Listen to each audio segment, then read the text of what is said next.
Mr. William Hines, Chief Energy Conservation Officer, Ministry of Energy and Business. Mr. David Green, Managing Director, Caribbean Solar Brokers. Mr. Robert Goodridge, President of the Barbados Renewable Energy Association. Members of staff of the Ministry of Energy and Business. Members of the Media Resource Center. Ladies and gentlemen, good evening. Welcome to the sixth in the Community Engagement Series, Investing in Renewable Energy. I'm Janice Perriman, and I'm your MC for this evening's proceedings.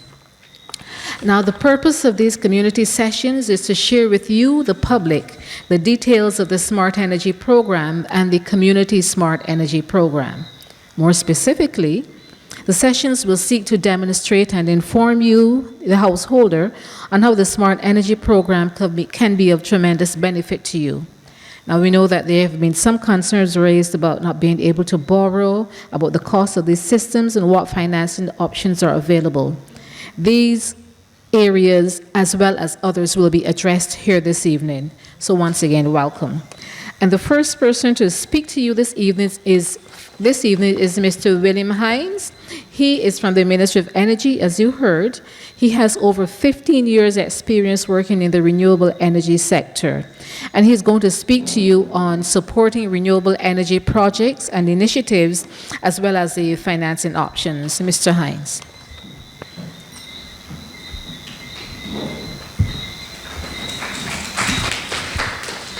Thank you very much.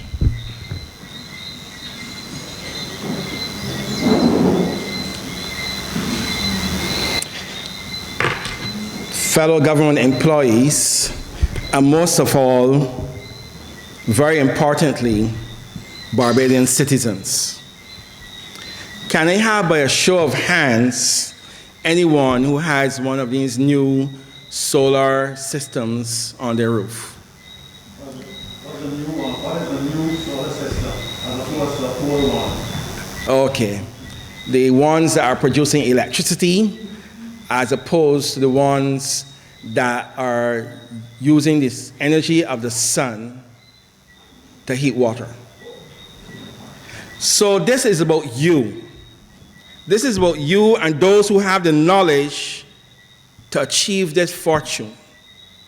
It's about you who have had that experience, and also the rest of us who have not had that experience and are here to find out about it. Next slide. Many of you don't understand what is a fuss. Why is everyone doing it now?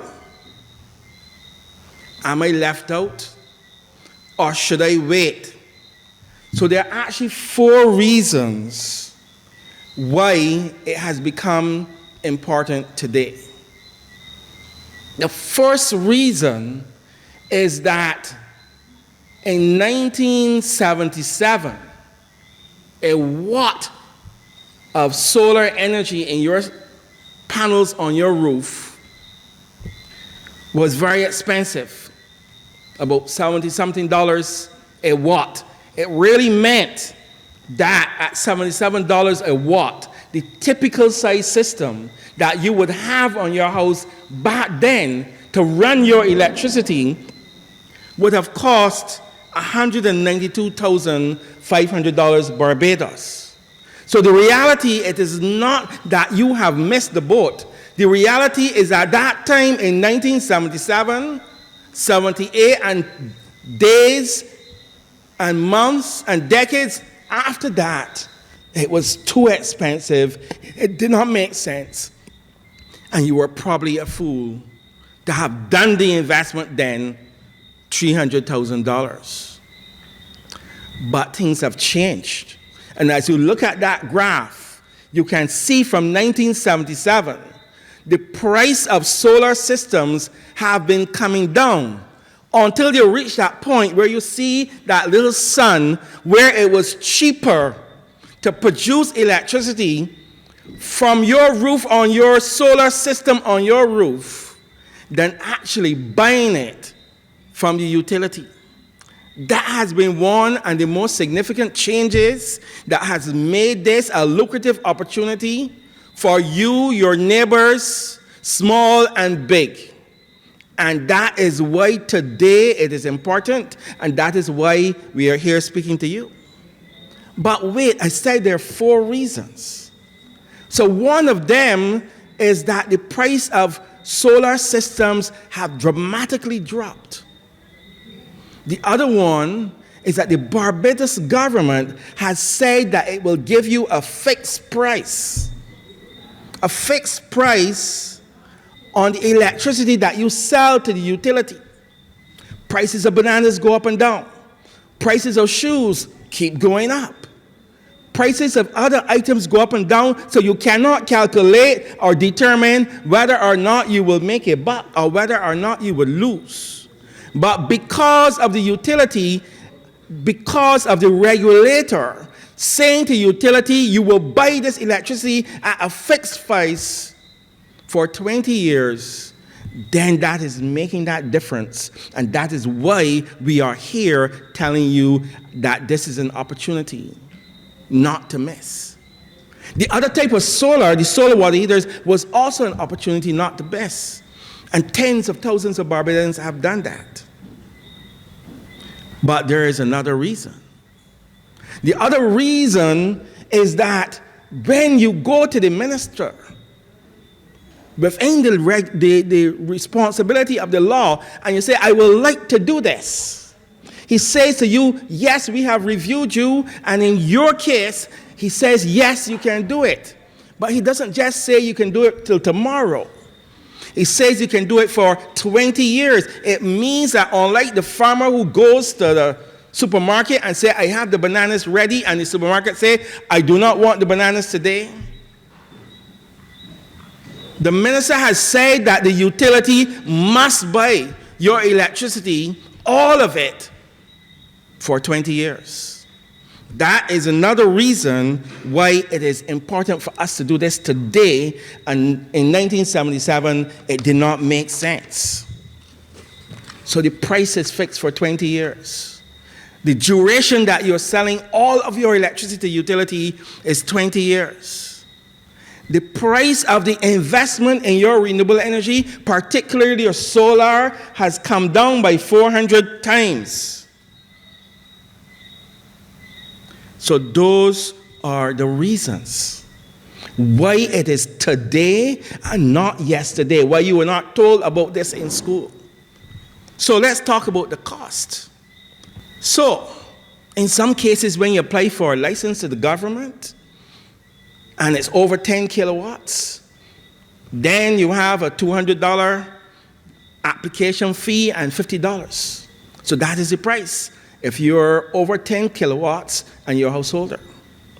And when you have your system inspected, it's $25, $50 if you're commercial or householder.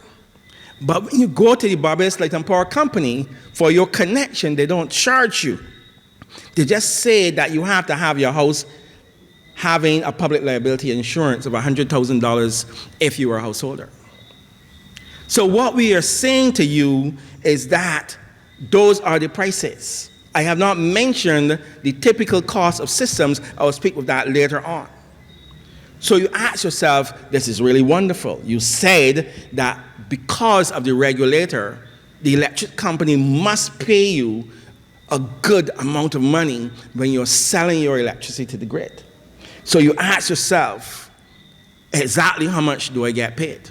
So all of a sudden, in the past 100 years, the utility is selling us electricity, and we are buying, and we are enjoying electricity, but what we have to show for it are bills, pieces of paper.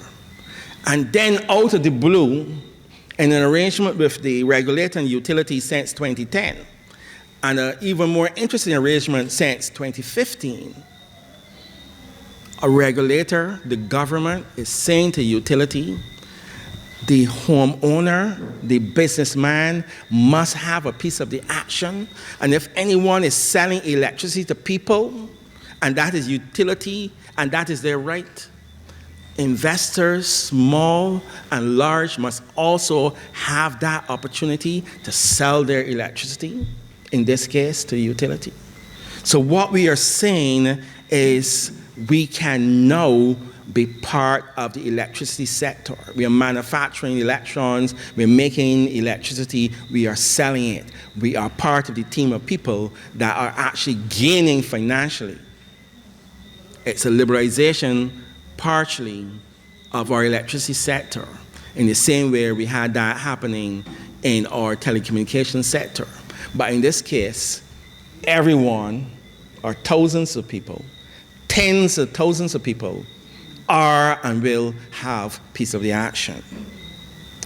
So, in terms of the tariffs, the typical householder gets about 43 cents per kilowatt hour. That is wonderful. Now you may say, well, that's 43 cents. That doesn't mean anything because maybe a system costs tens of thousands of dollars. How's the 43 cents going to help? We will tell you later. But what we are saying is that it is really a significant achievement that has been done in terms of the efforts of the government, particularly the regulator, the Fair Trading Commission, in terms of putting this opportunity to us to have the opportunity to sell the electricity as householders at 43 cents per kilowatt hour, etc. But wait, there's more. If you're a community group of 15 people or more, the regulator has said you can get together and do a system and you get a 10% add-on premium on the money that you're making. So that is your opportunity, and that is why now, and that is how the various agencies are helping you to make the money. So let's take some instances in terms of how you invest in this. So we have your $15,000, your $20,000 in the bank, and you're making your 1%, I'm going to say, forget the bank. Where am I keeping it? Under the bed. And you're saying, well, it is safe under the bed because I can check on it all the time. I mean, you can check on the bank's money all the time as well, but some people say, well, my money is better stored under the bed. So you take that money from under the bed, they take the cash out of the bank account, and you say, this is my money, I don't want to use it, I am worried that it's not going to work. And you put that money, your $10,000 or $15,000, and you buy the system, and you wait. 15 minutes, you check your watch. I don't see any money from Light and Power yet, because you want to know, and then you wait the whole day, another day passes, etc. And then out of the blue, after a month, the Light and Power sends you a bill, and the bill says, here's what we charge you. And by the way, for the first time ever in your life, they're saying, here is what you charge them. And you see a number that says they will pay you that number or net it against your bill. For the first time ever, you are seeing this. I have a friend, the first time he saw that, he took that bill and framed it and says, I now have a piece of the action. So that's what happens. So you take your money, and every month, every year, you put the money back. You start with 15, the second year you put 2,000 back, so it comes to 13, and then another 2,000. After that year, it comes to 11, and approximately maybe 5-6 years, all the money that you've taken from under the mattress has now been paid back, and say, thank you, it worked. But the government and the regulator and utility says, but wait, there's more, because the very next year, after you put that money back, more money keeps coming to you, and say, hold on a minute, I thought I've paid this back, I thought we were done. No. For a total of 20 years, you keep getting that money. So that is how it works. If you take the money out of under your bed, you borrow it from the next door neighbor, Miss Bailey, or you take it out of the funds that you have for your retirement or your grandchildren, you pay it back in 5 or 6 years, and then you have more money happening. But many people come and say, Mr. Hines, I don't have the money. I would like to be part of that, but I don't have the money. How am I going to do it? And the bank steps up and says, this is a good project, here's all the money up front. And you say, fine, the bank's giving me all the money up front, but I have to pay it back with interest. I have to pay it back with interest. So we go to the next slide and look at what happens when I have to pay it back with interest. So we have 3 different scenarios, 3 different size systems that we are going to the bank to borrow the money, and we are paying it back, not out of our pocket, not out of our pocket, but when the utility sends you a check, you take that check and you cut off piece and you give it to the bank. You take a piece of that money and give it to the bank, because where you're putting the rest of that money? In your wallet or your purse. You're not just paying back. You're not just paying back the bank, but you're making money.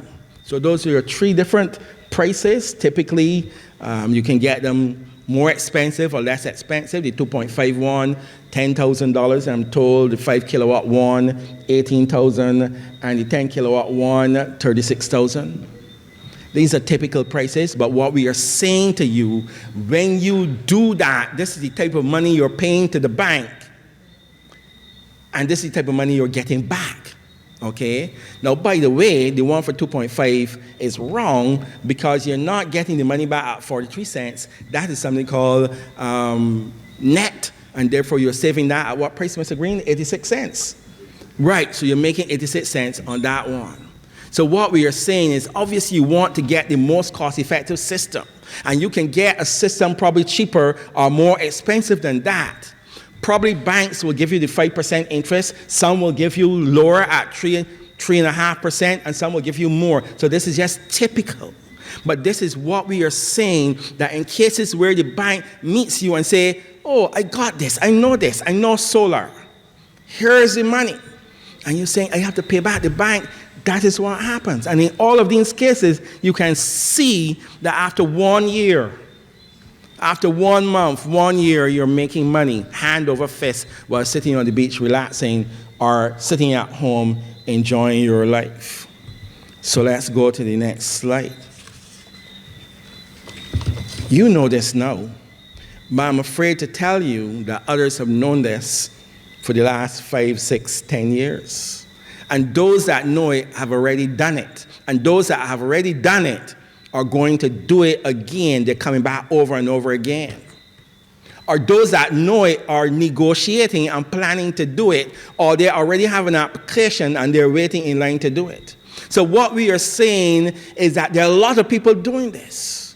So it means that every person out there are saying, well, if I want to do it, there will be so many people ahead of me that I don't know if I'm going to have a chance when I start the process to be able to get it done quickly. And if I do it at the end of the line, is there going to be any space in Shimbareza, number 7 Shimbareza, when I go to put my in Shimbareza or Penny Hole, I'm using St. Philip term, and then they say, well, no, not in Penny Hole, there's no more space. And you say, oh God.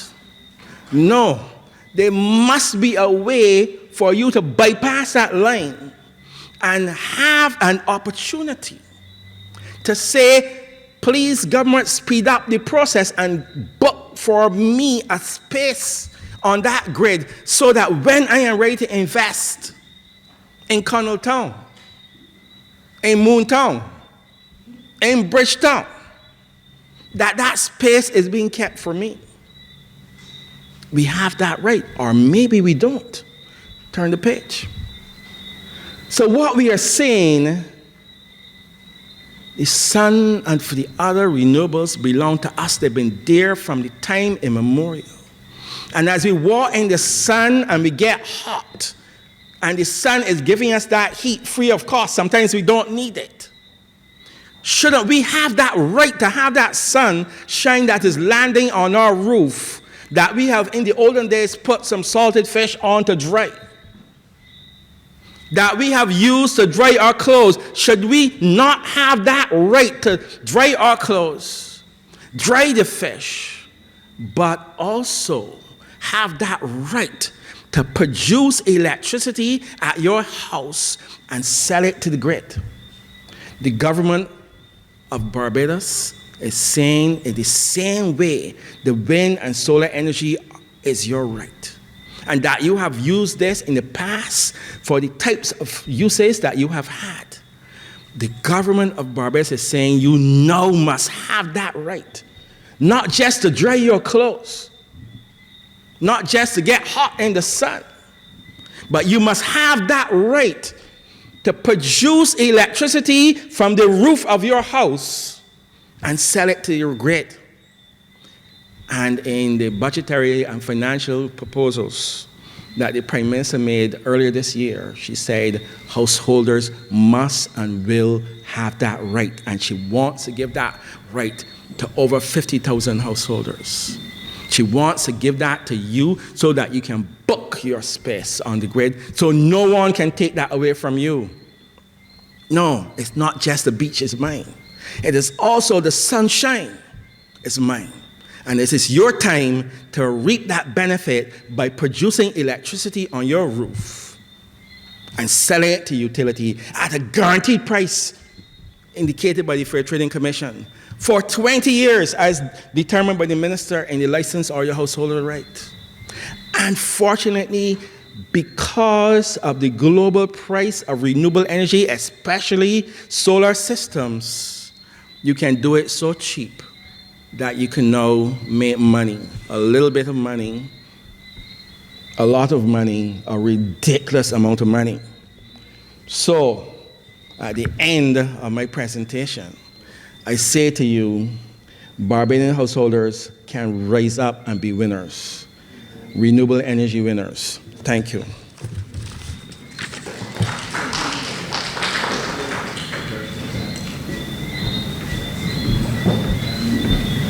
Thank you, Mr. Hines. The next person coming to speak to you now is Mr. David Green, and he's going to speak to you on the technical aspects of having panels mounted on your house and the steps to have these panels installed. Mr. Green. Thank you, and good evening, all. I'm going to start this evening with a personal story. Back in 2011, I entered into the renewable energy industry. I was in the construction industry before. I was approached by the Williams Group to enter into a project that the Williams Group wanted to undertake on many different buildings. But in doing that, some of us also decided to install solar on our residences. And at the time, I was living with my parents. So I installed a solar system on their house in 2011, and they have not paid a bill since then. They have saved about $30,000 to date, and if that is not a good investment, I don't know what is. They are now retired, and they do not look back and think about the bills. By the end of this year, I would upgrade them to a larger system and also install some batteries to allow them to have backup when the power goes off. So, I mean, although I heard the gentleman just now, I think, you know, as William said, everyone has their opinion, but I think even from that example, where we're now talking about, you know, they no longer look at the light bill at all. In fact, my dad would just call me to let me know when the check is there for me to collect, because they collect the check, and that's it. But they don't even think about it. You know, no matter what they're running, the dryer during the day, the dryer during the night, it really doesn't matter. So the investment to me was a solid investment. And that was 10, 11 years ago. The price of, at that time, the price of a solar panel was $700. The price now is $400, but the capacity has doubled. So you can see that the price has really dropped, and there are many other examples of persons who made the jump 10 years ago. You know, as William said, this initiative, the Renewable Energy Rider, started in 2010, and a lot of people who made the jump into solar at that time are benefiting now, and have also upgraded their systems further. So tonight I'm going to go through, once William has made a compelling argument for you to invest, then what is the hardware that you have to have now installed on your building? What is it that you're now going to have to put in place, and what are the options that you have, and what does it all mean? So I will take care of the hardware part now from the following slides. Next slide, please.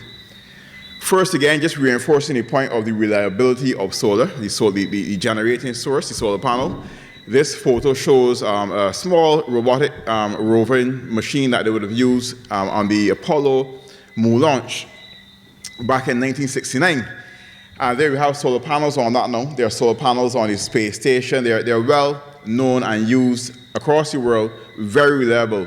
The solar panels that we see around the island now will be a more advanced technology to the one that is here on this moon rover. So you can rest assured the technology is tried and tested even outside of this planet. Next slide, please.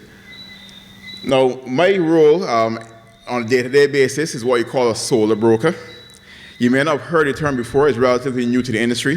However, a solar broker works very similar to an insurance broker, where they act as an intermediate between you, the customer, and the service provider to make sure that you get the tailor-made or the custom fit that you want for your home and your investment.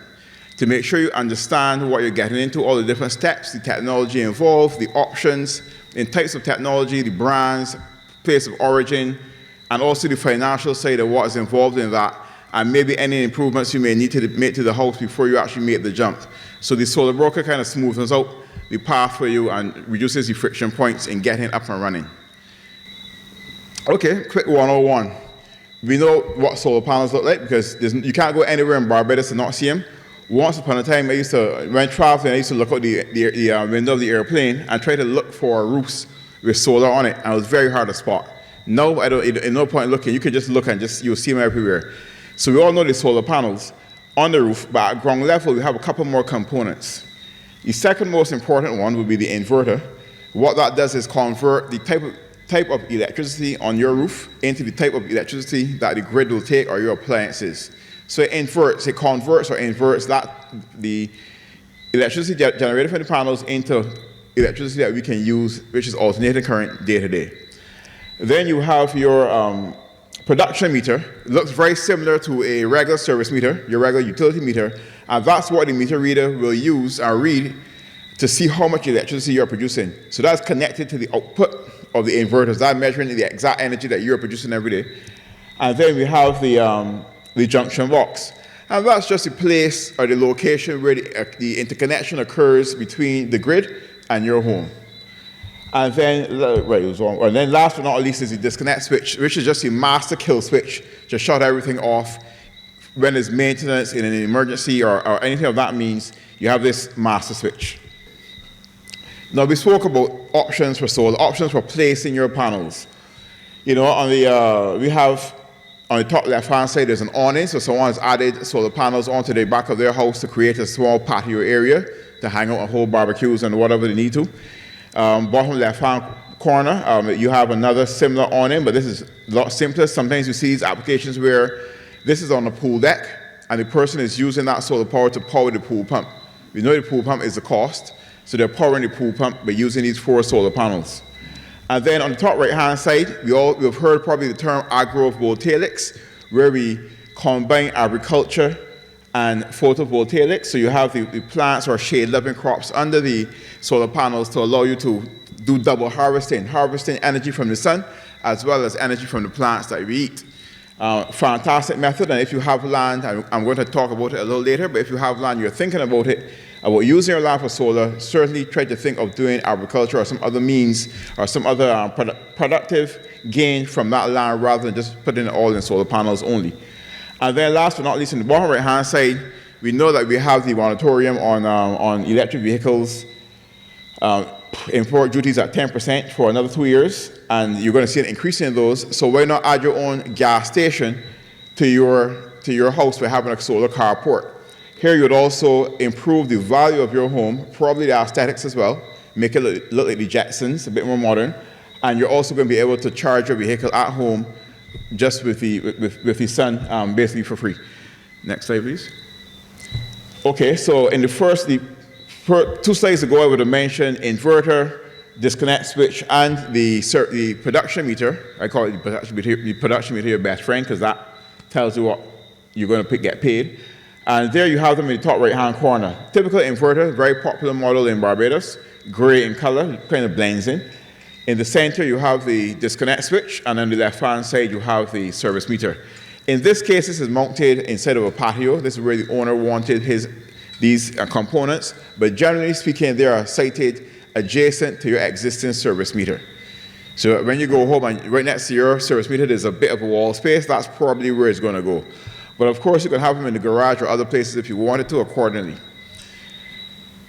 Center photo, that just shows solar panels mounted on the concrete roof. So you have the option of, most of the time we see them on metal roofs, but on concrete roofs as well. And in this case, the solar panels are actually weighted down and they're not fastened down with a bolt into your concrete roof, because that often causes cracks in the concrete and therefore leaks. So we actually hold it down with weights. And then top right-hand corner, that photo shows an inverter and a battery, a wall-mounted battery, a lithium-ion battery, which is kind of, the modern kind of thing. And that would have, that allows that person to have backup power should the electricity go off. And then bottom right-hand side is quite typical, a permaclad roof, as we call it, or a metal roof with solar panels on it. Okay, so there are 3 types of solar systems or configurations. So they say you have grid-tied, hybrid, and off-grid. This example is a grid-tied system, most popular again on the island. With this system, there are no batteries. You're just connected to the grid and selling back to lower your electricity bill, or as a revenue generator for maybe a second salary or something. But for all that, vacations and so on, William spoke about here, this is where you have a grid-tied system. However, in this example, if the power goes off, your electricity also goes off because you have no storage, you don't have no energy storage, no batteries. I always like to make that point because some persons may think that once you have the panels on your roof, that automatically you would have power if the power goes off. But that day will come when the power goes off at night or whenever, and your neighbor comes out the next day and say, but wait, I thought you had solar panels on your roof, how come you in darkness just like me? And you will tell them, no, I make money every day from my solar system, but I haven't invested in batteries as yet. But whenever I want to, I can add batteries. Next slide, please. And that brings us to the hybrid systems. So the hybrid systems are a combination of the grid-tied as well as battery storage to allow you to store. So it's just really a grid-tied system plus batteries. In this example, you would have to use a special type of inverter, a hybrid inverter, or a hybrid inverter in comparison to using a grid-tied only inverter in the previous example. Now, nowadays, this is what most people are asking for, a hybrid inverter or hybrid system. Now, even if they do not add batteries immediately, they at least know that when the time comes, they can plug and play with those batteries because they already have the panels, they have the hybrid inverter, and they just need the batteries when they can afford it or whenever it's right for them. Next slide, please. And then you have those who want to go into hermit mode and want to be off-grid completely. So some people not very many people will make this option, but it's more of an option not just for your house, but maybe you have a chicken pen, or you have some other structure, and it would say maybe a man cave or a she shed or something in the backyard, and you want to have it solar powered separately, then the off-grid system is the one for you. You can use this to power your heat lamps, the lights in the chicken pen, the fans, and so on. Or similarly, if you have any other, maybe a greenhouse or something else, you can use solar panels, an off-grid system, no connection to the grid for that purpose. Okay, so we just spoke of hybrid and off-grid systems, therefore we should touch a little bit on batteries. The top left-hand side is your typical lead-acid battery, similar to what you'll see in your vehicle. This one here is a maintenance-free, so there's no outlets to the top for you to have to put distilled water in. It's tamper-proof. You just sit there and pull power from it. That's lead-acid. On the right-hand side is going to be its upcoming replacement in the future, which is the lithium-ion battery. It's similar to what you'll find on your phone. It's light. It doesn't give off any fumes. It doesn't get very hot, easy to store. And this example here is showing 4 batteries stacked on top of each other. This is very similar to the batteries that I showed previously with the one that's mounted onto the wall. Those batteries can also stack on the floor. So if you don't want to mount it on the wall, you can actually mount it in one location. As you want to add more power, you just add another unit, another module on top, and you can stack those batteries. The bottom left-hand corner now is a combination of your hybrid inverter and your batteries in one cute little enclosure. So therefore, again, very neat, very aesthetically pleasing as far as I'm concerned. It's a nice looking unit. And you have everything contained in one. You can stick in the corner somewhere as well. And then bottom right-hand corner is your electric vehicle. In this example, the electric vehicle is charging the batteries of your home. In the future, we will be able to plug the vehicle in and let that vehicle be your backup battery system for the night or for whenever you're home during a disaster or whatever the case may be. You can go from vehicle to house. The technology already exists in the vehicles. It's just a matter of having the technology for your house. And then further for the grid, when we have regulations for supply of electricity to the grid through batteries for battery storage, and that's coming in the future, right? So you look out for that one, vehicle to the grid and so on. That's again down the line, but I want to make sure that you have it in your brains now, because I'm sure the next vehicle you're going to purchase is going to be an electric one. No, knowing your bill. Quick slide about your bill. Now, I could ask anyone here, just tell me very quickly, you don't have to come to the mic, how much electricity do you use every month? Anyone? Anyone? How much electricity? Nobody don't pay bills in here? How much? Pardon? $120, right. So that's how much, is that how much you use? Right, so how much you pay. Now, most people know how much they pay for electricity, but they don't know how much they use.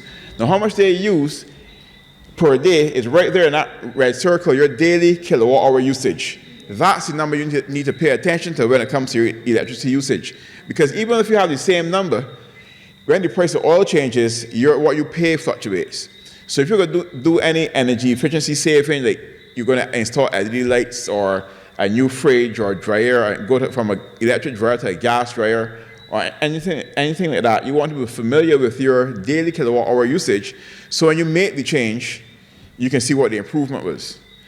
Also, that is also the number that the installers would use to determine what size system you need. Now, of course, when you look at this, you're looking at your present bill.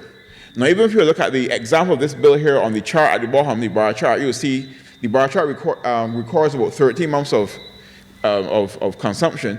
And you can see that chart is pretty sporadic. It's high, low, then high again. So what you want to be able to do is to determine what your average usage is really going to be. In some cases where it's really high, that may be when the kids come home for summer from university and have the AC on. That's a very popular thing we see. Where there's a spike in usage because there's an extra family member on vacation in the house and using more power than usual. And you want to consider what else you may be doing in the future. Are you going to start a home business? Are you going to start is your son or daughter going to start doing having a welding shop next to the house, and therefore pull in a lot more electricity? What else are you going to do? Are you planning to add another 2 air conditioners to the house? So when you look at that number, you also have to think about what you have to future-proof your investment and think about what else you're going to add to this, and therefore size the system for that. And that's all that comes out in the consultation that you'll be having with your broker or your installer to determine what your needs are and how you can forecast what those needs are so you can size your system correctly. So when you get home, you're in a school here tonight, so hopefully you get a little homework, check your bill, see what your daily usage is and get familiar with that number. Now, on the left-hand side, there's some calculations. I won't go through them, but that allows you to determine, more or less ballpark what size solar system you're looking for according to your existing consumption. Okay, quick example. So we're all familiar with these houses. You would have these typical in, I think this one's actually Emerald Park. And they represent a typical starter home. So we're quite familiar with these, and the idea of this example is just to show you, so this panel here, this house here would hold about 30 solar panels, 15 on each side, except for where the solar water heater would go, and it would be a 10 kilowatt system, which is the maximum under the right for solar, as William mentioned earlier. And typical cost of that is $36,000. If you have the money under the bank, under the mattress, then the payback is 6 years. Based upon a revenue of $500 a month, typical, and the return on investment, again, if it's coming from under the mattress, is quite high in comparison to other investments. If it's borrowed finance, then of course the return is a little less, but still in double figures, which is very important to understand. Speak to your accountant or anyone you know that's into investing, and ask them what else you can get into right now that the bank is throwing money at you to get involved in that's going to pay double figures for your return on investment. I don't think they'll come up with much. Right, so once you have determined what size system you're going to get, or you think you're going to get, then this is a chart that William also had in his presentation, which just shows the different tiers or different levels of system sizes and the price per kilowatt hour related to those. If you're going to go really big up to the megawatt and so on, you can see what those prices are like as well. So that's a good reference point. And we're going to have a Q&A shortly. There's a couple of other things I wanted to When you're considering your solar system, there may be other costs involved, like civil works. So for example, if your meter is on your guard wall, you have to trench between the house and the guard wall to allow you to make the interconnection where the meter is. You may want to place those components I showed earlier somewhere else. You may have to make way for those by trenching around the house. And you may have you may have changes that, say, for example, if your roof is rusting and you want to change out a couple of roof sheets and so on. So there may be additional costs associated with the investment that you would want to consider when you're assessing the property to put solar on. And then very quickly, I want to switch to a topic that there are no slides for, but I think it is worthwhile a mention, and that's investing in land, investing in solar for land. If it had a slide up, it would be called from grass to grant lease, or from bush to Benjamins. That's what it would be called, right? If we had this slide up. Now, as we drive around Barbados, we are seeing loads of people with solar panels on land. Now, anyone familiar with the solar plant in King Garden, St. Thomas, right there opposite Williams Industries? No, okay. It's 4 acres of solar. And I just wanted another guess from the audience, but how much do you think 4 acres of solar, nowadays that 4 acres, you can put that same size system on maybe just under 2 acres, what do you think that would generate per month in terms of revenue? Anyone? Just 7,000? But you know the answer already. You know the want to answer. So yeah, so we're talking about anywhere between $50,000 to $70,000 a month in revenue. Now, is that a bad investment, guys? For 20 years? That to me, that's generation. That's almost a shift in generational wealth. Something we've never experienced before at this ease. Everything else we got whipped before we could get here. So you don't have to have 4 acres or even 2, but let's say you have anything over 15,000 square feet and it's according to where it's located, there are lots of variables. You could consider investing in your own small solar farm, or you can go up. You may have land you've inherited. Don't be afraid of the numbers when it comes to financing and so on until you understand what's involved. One of those plants that he mentioned, $70,000 a month, is around 2.5 million Barbados dollars. However, you don't have to look for that. You can also get a guarantee from the central bank for 80% of that. If you're talking about Bajan money, the central bank will also guarantee that they will help you out. They will be your guarantor to the loan as well. So you have various financial mechanisms that you can use to have a larger farm. Please do not sit here and believe that it's for them and not us. Whoever them is in your mind, don't think that you're driving around and thinking that this couldn't be you with a solar farm. Because you have the land. I definitely have known over the last few years when the rates changed, the amount of people that popped up, they would work with lots of land. Lots of land, you know. And so it's not a matter of us and them. So I just wanted to consider bush to Benjamins, grass to grant lease. Thank you very much. Additionally, the Ministry of Energy is going to put on their website a list of the installers, the financiers, and any other relevant information. So thank you again, and do have a wonderful night.